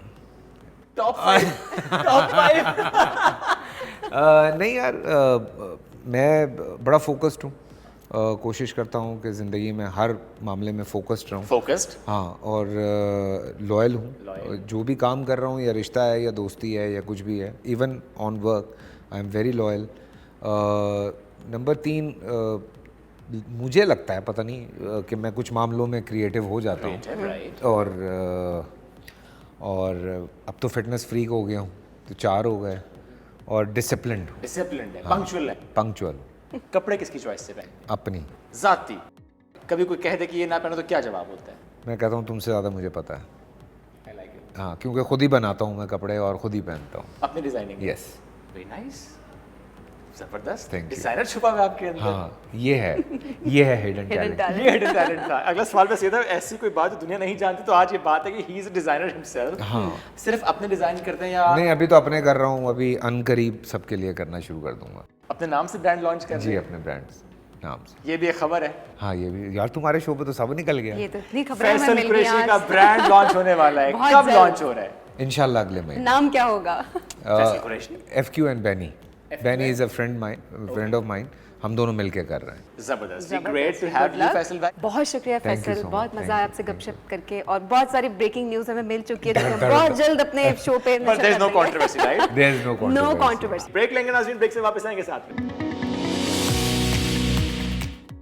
Welcome back ji. सुबह से आगे में आपको कहेंगे खुश आमदीद। अब आपकी मुलाकात करवाएंगे एक ऐसे बाइकर और व्लॉगर से जो बाइक पर एडवेंचर करते हैं जनाब, और ट्रैवल तो ज़रूर कर रहे होते हैं, लेकिन ट्रैवल व्लॉग्स बना रहे होते हैं जिसमें खूबसूरती भी बता रहे होते हैं, ना सिर्फ पाकिस्तान की बल्कि दुनिया के कई ममालिक की खूबसूरती सामने ला रहे हैं। हम बात कर रहे हैं अबरार हसन की, जिन्होंने बाइक पर कई ममालिक की सैर की है और सोशल मीडिया पर इनकी वीडियोस और व्लॉग्स बहुत पसंद किए जाते हैं। अच्छा, वो उम्रा करने के लिए वो बाइक के ज़रिए गए, 50 रोज़ में वो सफ़र था उनका। सऊदी अरब भी, मतलब वो उम्रा करने के लिए गए, जहाँ उन्होंने अभी की अगर बात की जाए रिसेंटली, तो उन्होंने इंडिया का भी टूर किया, जहाँ उन्हें भरपूर तरीके से खुशामदीद भी किया गया। तो अबरार हसन इस वक्त हमारे साथ मौजूद हैं। अबरार साहब, बहुत शुक्रिया वक्त दी। कितने ममालिक हो गए आपकी लिस्ट में जो बाइक पर ही आपने सैर कर डाली? सर बहुत शुक्रिया सर, पहले नंबर पे इनवाइट करने के लिए। बाइक पे आई थिंक अराउंड 29-30 कंट्रीज शायद होगी हूँ, मैंने गिनी नहीं है, लेकिन पॉसिबल है कि इतनी ज़रूर होगी होंगी। अच्छा अबरार, आपको पाकिस्तान का एम्बेसडर भी कहा जाता है, यानी मुल्क का पॉजिटिव इमेज अब दुनिया के सामने लेकर आ रहे हैं, कैसा महसूस होता है जब ऐसे कमेंट्स मिलते हैं आपको? देखें, वो चीज़ तो बिल्कुल आप कहीं पे भी जाएं और एक वो जो आपकी जो बैकग्राउंड होता है, आपका ओरिजिन होता है, वो आपके साथ साथ चलता है। तो कहीं पे भी आप जाते हैं तो लोग आपसे जब बात करते हैं, आप उनको बताते हैं कि मैं पाकिस्तान से हूँ, और वो बड़े क्यूरियस होते हैं, स्पेशली जब बंदा जो है वो बाइक पे सफ़र कर रहा हो, तो काफ़ी चीज़ें जो है वो काफ़ी उनके सवालात होते हैं, तो बहुत अच्छा भी लगता है। और ऑफ कोर्स आपको जो है ना हमेशा केयरफुल रहना पड़ता है कि आप कोई ऐसी चीज़, कोई ऐसे नेगेटिव काम जिससे आपके मुल्क और आपके लोगों की जो है वो थोड़ा सा जो है ना वो नेगेटिव इमेज जाए, उससे जो है वो परहेज करे, जितना भी पॉसिबल हो सके एक अपना अच्छा पॉजिटिव बिहेवियर जो है वो लोगों के सामने लेके आए, क्योंकि बहुत दुनिया ना सिर्फ वो देख रहे होते हैं, बल्कि जो है ना आपका इंटरेक्शन ऑन द रोड भी बहुत ज़्यादा लोगों के साथ होता है, जो कभी वीडियोज़ के अंदर अक्सर नहीं भी आता होता। तो वो भी एक बहुत बड़ा एलिमेंट होता है जिसको लेके हमेशा कोशिश होती है साथ चलें, ताकि पाकिस्तान के नाम जब वो सुने तो जब भी वो बाद में बात करें तो कहें कि यार एक पाकिस्तानी आया था, तो अच्छे अल्फाज में अबरार, याद करें। सबसे खूबसूरत सफर किस मुल्क का रहा अब तक? सबसे प्यारा सफर कौन सा रहा? आई थिंक अगर मैं सीरीज वाइज बात करूंगी जिसमें मैंने कोई पाकिस्तान से लेकर सऊदी अरेबिया का एक ऐसा एक्सपीरियंस था, आई थिंक बहुत अच्छा रहा। और अगर मैं बात करूं कि किसी एक कंट्री के अंदर मुझे सबसे वो एक ज्यादा डाइवर्सिटी नजर आई, वो इंडिया है। तो इस तरह जो है वो चलता रहता है सफर। अच्छा, आपने चूंकि खुद सऊदी अरब का जिक्र किया है, उम्रे का जिक्र आपने किया है, मैं ज़रूर चाहूँगा कि ज़रा डिटेल से बताएं उस यादगार सफ़र से मुतालिक। ज़रा एक रिलीजियस जर्नी है आपकी, वैसे तो ज़रा आप कई मुल्कों में जा रहे हैं, बस सऊदी अरब का सफ़र ज़रा बहुत मुनफरिद, बहुत ही डिफरेंट है। लेकिन जब मैंने जर्मनी से पाकिस्तान का अपना सफ़र किया था तो तब मेरी ख्वाहिश यही थी कि मैं आगे जो वो इंडिया की तरफ जाऊंगा, तो दरमियान में कोविड आ गया, मैंने अपनी बाइक वहाँ पे खड़ी रखी और काफ़ी टाइम गुजर गया, इंडिया के बॉर्डर्स वगैरह ना तब ओपन नहीं हो रहे थे। तो मुझे काफ़ी लोगों के मैसेजेस आ रहे थे कि अबरार भी हमारा ख्वाब है कि हम जो है वो पाकिस्तान से सऊदी अरेबिया बाहर रोड जाएँ। तो off course as being a Muslim आप लोगों के हर बंदे की ये ख्वाहिश होती है कि उसको जो है वो मक्का और मदीना जाने का मौका मिले, उम्रा या हज की सादत नसीब हो। तो ये तो मेरे ज़हन में हमेशा से था कि मैंने वहाँ पे जाना है, लेकिन बाय रोड जो है वो मैंने कभी सोचा नहीं था, क्योंकि सऊदी अरेबिया हमेशा जो है वो दुनिया से बंद रहा है। काफ़ी अर्सा तक जो है वहाँ पे वीज़ाज जो मिलते थे वो सिर्फ आपको जॉब वीज़ा होते थे या आपको वहाँ पे रिलीजियस टूरिज्म के लिए मिलते थे, उसके अलावा कोई और तरीका नहीं था। तो भी रिसेंटली सऊदी अरेबिया ने कुछ साल पहले ही ओपन हुए थे दुनिया के लिए, तो मेरे जहन में ये आइडिया चल रहा था, तो मैंने कहा चलो क्यों ना मैं अपना ख्वाब भी पूरा करूं और साथ में बहुत सारे ऐसे लोग जो वहाँ पे जाना चाहते हैं, एटलीस्ट वो मेरी वीडियोस के थ्रू जो है वो बाय रोड सफर करके जो है वो सऊदी अरेबिया जरूर पहुंच सकेंगे, और मैं भी बहुत सारे लोगों को फिर मोटिवेशन मिले फ्यूचर में, और उनके लिए भी रास्ते जो है वो खुले कि वो भी कर सकते हैं। कुछ लोग अकेले नहीं करना चाहते, कुछ लोग जो है वो ग्रुप्स में जाना चाहते हैं, तो लेकिन जो है वो उनको मुश्किल होती है वो जो अपना सफर है ना उसकी प्लानिंग करते हुए। तो ये मैंने स्टार्ट किया था लास्ट ईयर, आई थिंक 14 फरवरी को मैंने स्टार्ट किया था कोयटा से, और जाके मैं अराउंड अप्रैल की 2 या 3 तारीख को मैं पहुंचा था। मेरे ख्याल में इन टोटल जो मैंने दिन लगाए थे वो शायद 50 दिन वहाँ पे लगे होंगे मेरे, और उसमें मैंने फिर ईरान, इराक, कुवैत और फिर जो है वो सऊदी अरेबिया पहुंचा। तो ओवरऑल एक्सपीरियंस आप कह सकते हैं कि इन सब कंट्रीज को एक जिस नज़र से लोग जो है वो पहले देख रहे थे, जिसमें ईरान है या इराक है, बहुत ज़्यादा इंफॉर्मेशन उनकी नहीं थी, क्योंकि मोस्टली लोग अगर वहाँ पे जाते हैं तो वो रिलीजियस टूरिज्म के लिए जाते हैं। तो मेरी कोशिश थी कि मैं वो जो परसेप्शन है वो भी लोगों की चेंज करूं कि ये मुल्क जो है वो बहुत खूबसूरत है, उसके अलावा भी बहुत कुछ है यहाँ पे देखने के लिए। ओवरऑल आई थिंक इराक में थोड़ी सी सिक्योरिटी की सिचुएशन अभी भी है, क्योंकि वो रिसेंटली जंग से जो है वो बाहर निकले हैं। बाकी जब आप सऊदी अरेबिया पहुँचते हैं और फिर आप मदीना जाते हैं, मक्का आते हैं, उम्रा करते हैं, तो आई थिंक वो एक ऐसी, मेरा तो ये पहला उम्रा था, तो मेरे लिए एक आप कह सकते हैं कि ऐसी फीलिंग है जिसको मेरा नहीं ख्याल कि मैं कभी भी अल्फाजों में बयान कर सकूं या किसी को समझा सकूं। तो वो लोग जब उम्रा करने कोई भी जाएगा तो वो एक पहली नज़र जो आपकी काबा शरीफ पे पड़ती है, आई थिंक उसके बाद आप 100 उम्रे भी कर लें, 100 हज भी कर लें, वो जो एक फीलिंग होती है ना, वो एक फीलिंग अलग होती है। अबरार, अभी रिसेंटली आपने इंडिया का भी दौरा किया है, वो भी काफ़ी मकबूल हुआ, सोशल मीडिया पे लोग काफ़ी उसको पसंद भी करें। ज़ाहिर है मोटर बाइक पर इंडिया का सफ़र ये कैसा रहा? सिर्फ खुशगवार ही था या कुछ मुश्किलात भी पेश आई? चैलेंजेस के बारे में भी ज़रा बताइएगा। देखें, अगर आप कल्चरली या इमोशनली या कोई भी मतलब हमारे बॉर्डर इंडिया से आप देखेंगे कराची से शुरू होते हैं और जाके चाइना तक जो है वो हमारा उनके साथ जो है वो बॉर्डर है। कल्चर हमारे बहुत सिमिलर हैं, जहाँ जहाँ पे बॉर्डर लगता है उसके साथ वाले एरियाज के बहुत ही सिमिलर से कल्चर हैं। लेकिन क्योंकि दोनों मुल्कों के दरमियान में रिलेशंस इस तरह के उधर से इधर आना और इधर से उधर जाना जो बहुत टफ है, तो मैंने बड़े अरसे से प्लान किया हुआ था, लेकिन वीज़ा के जो है ना वो इशू हमेशा रहता है। चाहे आपके पास किसी और मुल्क का पासपोर्ट, अगर आप पाकिस्तानी ओरिजिन है तो बड़ा टफ हो जाता है। तो मैं दुबई में था, वहीं पे मैंने अप्लाई किया था और उसके बाद लकीली ये मेरा तीसरी टाइम था। पहले 2 दफ़ा मैं अप्लाई कर चुका था, नहीं मिल रहा था, अभी मिल गया था। तो मैंने वहीं से अपनी बाइक जो वो शिप करवाई थी केरला के लिए, साउथ इंडिया के लिए, और फिर मैंने वहाँ से सफ़र किया। दिल तो बहुत था कि मुझे एटलीस्ट कुछ 6 महीने का वीज़ा मिल जाता है जिसमें मैं कुछ जगह जो है इंडिया की अच्छी तरह से देख पाता, क्योंकि इंडिया इतना बड़ा मुल्क है, वहाँ पे इतना कुछ देखने के लिए, एक्सपीरियंस करने के लिए कि आपको वहाँ पे बहुत टाइम चाहिए होगा। तो नॉर्मली अगर मैं किसी मुल्क में जाता हूँ तो 1 महीना मेरा आराम से वहीं पे लग जाता होता है। लेकिन इंडिया में 1 महीने में मैंने बस वो आप कह सकते हैं कि वो सरफेस को ना टच ही किया है। बहुत कम जगह जो है मैं अच्छी तरह से एक्सपीरियंस कर पाया हूँ। बाकी नॉर्मली जो है वो ट्रैवल में हमारा जो है वो मोस्टली टाइम गुजरा।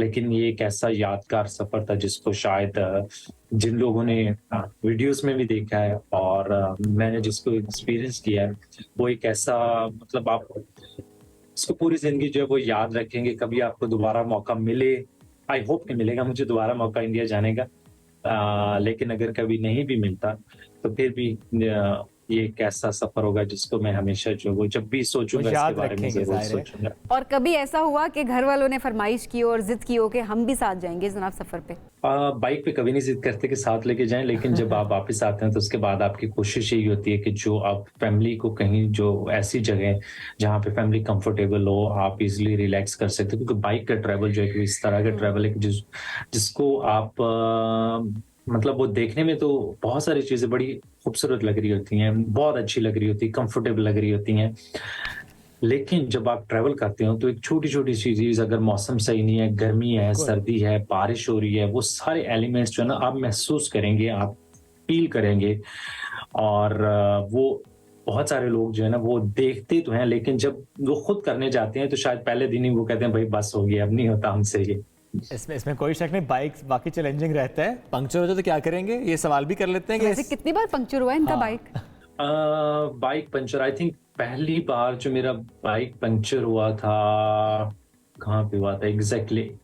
एक बार तो बगदाद में सिर्फ उसकी हवाएं निकली थी, मुझे नहीं पता था कैसे वो सब कुछ हो गया, होटल के बाहर ही था, लेकिन मैं उसको लेके गया था सिटी के अंदर। तो फिर मेरे पास क्योंकि सारा सामान होता है तो उसको फिक्स कर देता हूँ। उसके अलावा जॉर्डन और इसराइल के बॉर्डर पे एक बार हुआ था, सऊदी अरेबिया के डेजर्ट में एक बार हुआ है, और रिसेंटली इंडिया में एक बार हुआ है। तो ये 3-4 बार है। कुछ बार तो सिर्फ जो है ना कोई शरारत भी कर जाता है कि हवा निकाल के चला जाता है अगर आपने होटल के ये इधर उधर बाहर जो है वो बाइक खड़ी तो। लेकिन नॉर्मली जो मुझे याद पड़ता है ये 2 जगहों पे जो है सऊदी अरेबिया में और जॉर्डन इसराइल के बॉर्डर पे। तो जाहिर है ये चैलेंजेस तो साथ साथ चलते हैं, लेकिन किस तरह से आपने इनको ओवरकम किया ये एक बड़ी बात है। और इतने लंबे लंबे सफ़र, मतलब 4 दिन भी अगर कोई बाइक चला ले तो वैसे ही हाय हाय करता है मौसम की वजह से भी, और बहुत सारे चैलेंजेस और भी होते हैं। आगे क्या इरादा है, क्या करना है आगे? देखिए नेक्स्ट प्लान इंशाल्लाह काफ़ी प्लान्स हैं। आई होप कि मुझे जो है वो नॉर्थ से साउथ अमेरिका जो है वो बाय रोड ट्रैवल करने का मौका मिले। सेंट्रल एशिया है तो लेट्स सी, अफ्रीका है, तो इनमें से कोई भी, क्योंकि डिपेंडिंग ऑन कि आप कौन सा सीजन चल रहा है कौन से साल के महीनों में कहाँ पे कंफर्टेबली मैं ट्रैवल कर सकता हूँ और वो कितना लंबा ट्रैवल होगा। जैसे अफ्रीका क्या है कि अगर मैं 3-4 महीनों में वहाँ पे ट्रैवल करता हूँ तो शायद मैं उसकी काफ़ी कंट्रीज जो ट्रैवल कर लूँगा, लेकिन अगर मैं पाकिस्तान से सेंट्रल एशिया और आगे रशिया, मंगोलिया, फिर वहाँ से जापान, साउथ ईस्ट एशिया और ऑस्ट्रेलिया की तरफ जाना चाहूँगा तो ये एक लंबा सफ़र होगा। और उसमें जो है वो आगे सर्दियां आ रही हैं तो वो तो मैं इस बार साल नहीं कर सकता। सिमिलरली जो नॉर्थ और साउथ अमेरिका का भी है तो सीजन पे डिपेंड करता है और फिर आपके वीज़ों पे और आपके फैमिली कंडीशन पे कि आप कितने लंबे अरसे के लिए बाहर जा सकते हैं। तो इन सारी चीज़ों को कंसीडर करके हम कोई ना कोई अच्छा सा सफ़र जो है वो ढूंढेंगे इंशाल्लाह। जबरदस्त इब्रार हसन, बहुत शुक्रिया, साथ मौजूद थे, गुफ्तगू कर रहे थे। एक ब्रेक लेंगे, वापस आएंगे, साथ रहिए। Welcome back after the break. Pakistan की सकाफत की बात करते हैं, ज़रख़ेज़ मिट्टी की बात करते हैं, म्यूजिक की बात करते हैं। इंडिजिनस म्यूजिक रसाई कैसे हुई आसान, लोक विरसा ने एक स्टेप लिया है, लेकर चलते हैं आपको लोक विरसा। हम मौजूद हैं लोक विरसा में और आज हम बात करेंगे म्यूजिक की। जब बात म्यूजिक की है उसमें चाहे फिर सूफी म्यूजिक हो, चाहे कवाली हो, चाहे क्लासिकल म्यूजिक हो। जब हम पाकिस्तान की बात करते हैं, मुख्तलिफ ख़ित्तों का जिक्र करते हैं, मुख्तलिफ शहरों की बात करते हैं, तो पाकिस्तान के पास इंडिजिनस म्यूज़िक है। वो म्यूज़िक अब आपके फ़ोन तक आएगा। ये भला कैसे हो पाएगा? यूट्यूब के ज़रिए होगा या मोबाइल ऐप के थ्रू होगा। जब बात यूट्यूब की या मोबाइल ऐप की है तो ऐसे में एक काविश की है लोक विरसा ने कि उस म्यूज़िक को आप तक पहुँचाने के लिए यूट्यूब लॉन्च कर दिया गया और ऐप लॉन्च कर दी गई है। इनिशियली कितना म्यूज़िक उस पर अपलोड किया गया है। और जब लोक विरसा की बात करते हैं आप भी सुनकर हैरान हो जाएंगे कि अगर हम बड़े बड़े नामों का जिक्र करें, अगर हम आबिदा परवीन जी का जिक्र करें, अगर नुसरत फ़तेह अली खान का हवाला दें और इसी तरह बहुत से और नाम, जिक्र हम करते हैं पीटीवी का, लेकिन पीटीवी को भी किसने सपोर्ट किया? इस इदारे ने किया, लोक विरसा ने किया। तो बहुत से आर्टिस्ट आज यहाँ पर मौजूद भी हैं, उनसे आपकी मुलाकात भी कराएंगे और यूट्यूब और एप्लीकेशन कितना फ़ायदा इसका होगा इस पर करते हैं बात। मेरे साथ रहिए।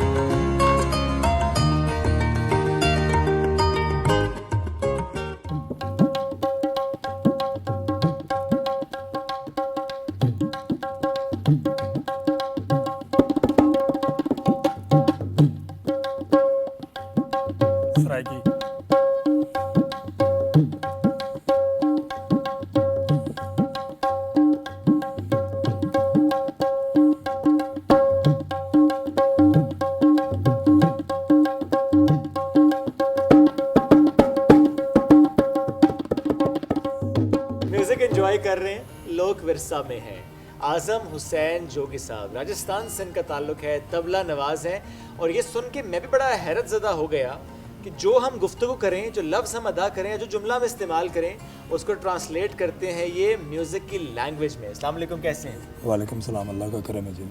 मैं पहले चाहूँगा कि जो हम कहते हैं ना कि लफ्ज़ों को, जुमलों को ट्रांसलेट कर देते हैं आप, तो पहले मुझे वो ज़रा करके थोड़ा सा दिखाएं। फॉर एग्जांपल अगर हम एक सवाल करें या एक जुमला अदा करें, मुझे तुमसे मोहब्बत है,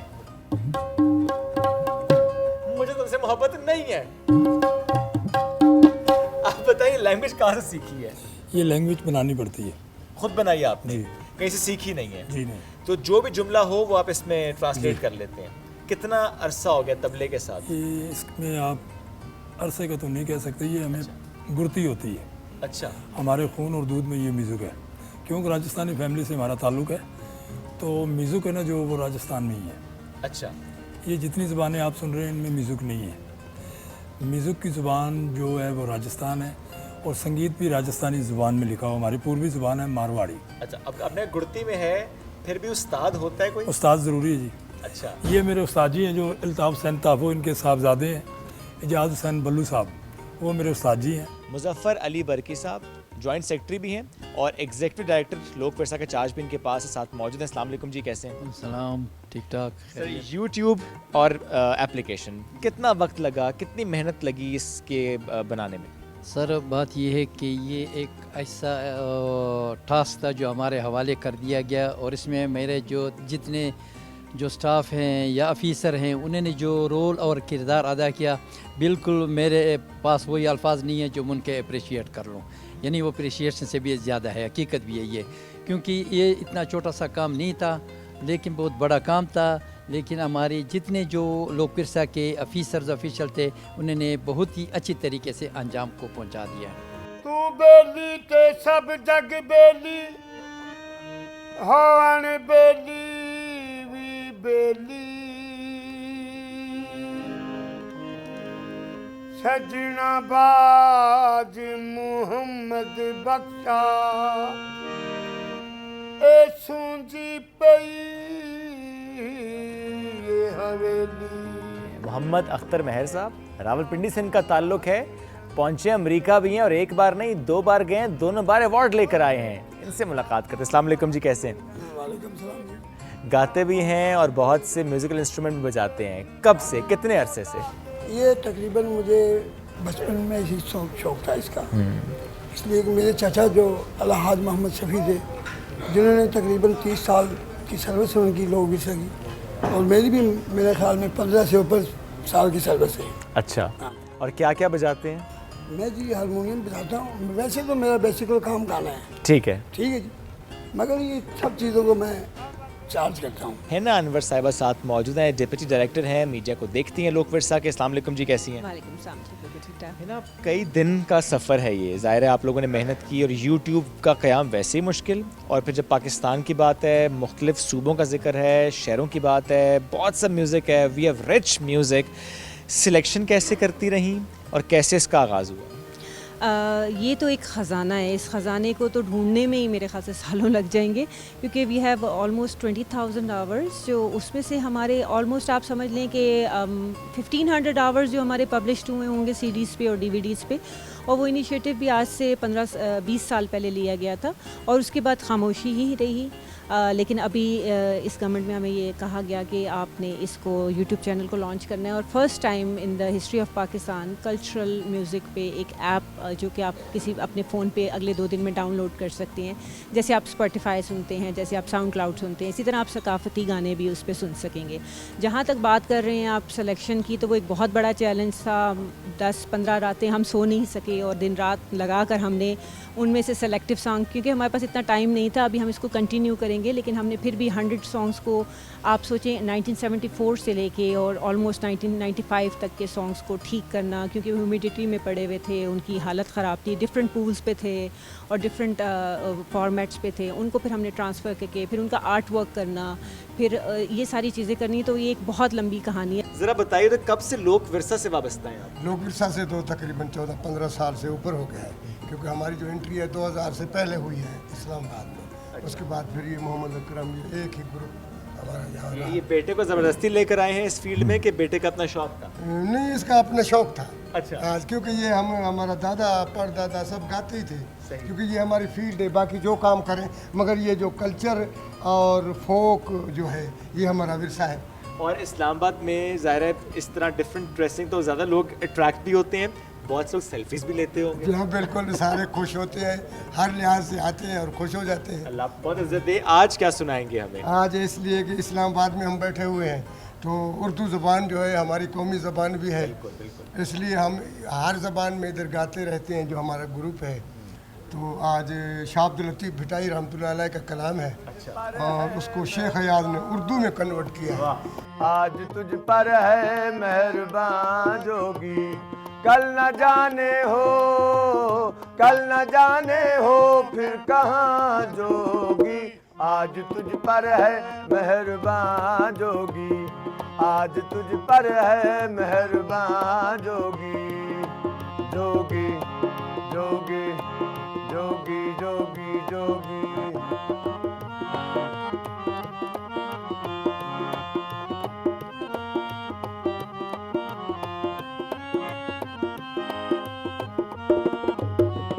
वैसे तो हमारी कोशिश थी कि एक ही सुनते, वक्त थोड़ा मुख्तसर, लेकिन मज़ा इतना है कि रिक्वेस्ट करूँगा अगर एक और कोई हो जाए। हाँ, सराइकी में हम सराइकी में हो जाए जी, क्या बात है। हमारी सारी ज़बानें बहुत मीठी प्यारी, सराइकी बहुत मीठी ज़बान है। चलिए सराइकी में थोड़ा सा सुनते हैं। हो सोहनी सूरत यार छुपाई हो मुँह कर मथे मथे, सोहनी सूरत यार छुपाई हो मुँह कर मथे मथे, मुंह कर मथे मथे मुंह कर मथे मथे मुंह कर मथे मथे मुंह कर मथे मथे सोहनी सूरत यार छुपाई हो मुंह कर मथे मथे सोहनी सूरत यार छुपाई हो मुंह कर मथे मथे।